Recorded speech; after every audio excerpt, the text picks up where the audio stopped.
কে হবেন বিশ্বের প্রথম ট্রিলিয়নিয়ার? বর্তমান বিশ্বের সবচেয়ে ধনী ব্যক্তি হলেন এলন মাস্ক। তার মোট সম্পদের পরিমাণ প্রায় 35,000 কোটি ডলার। দ্বিতীয় স্থানে রয়েছেন অ্যামাজনের প্রতিষ্ঠাতা জেফ বেজোস, যার মোট সম্পদ প্রায় 19,000 কোটি ডলার। গত বছর এলন মাস্কের সম্পদ একসময় 40,000 কোটি ডলার ছাড়িয়েছিল, কিন্তু রাজনীতিতে জড়িয়ে পড়া এবং একের পর এক বিতর্কিত সিদ্ধান্তের কারণে তার কোম্পানি টেসলার শেয়ারে ধস নামে, ফলে কমে যায় তার সম্পদের পরিমাণ।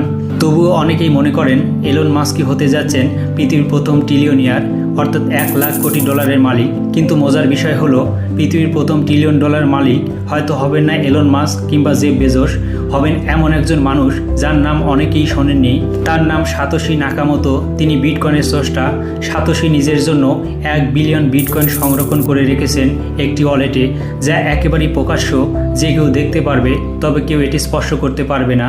একটি বিটকয়েনের দাম পৌঁছেছে $1,18,000 মার্কিন ডলারে। ক্রিপ্টো বিশ্বের বিশ্লেষকদের মতে যেভাবে দাম বেড়েই চলেছে, শীঘ্রই বিটকয়েনের মূল্য $1 বিলিয়ন ছাড়িয়ে যাবে।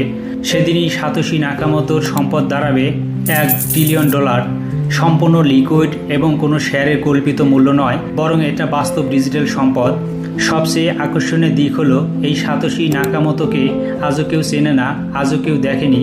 তিনি একক কোনো ব্যক্তি নাকি একটি দল, সেই প্রশ্নের উত্তর আজও অজানা।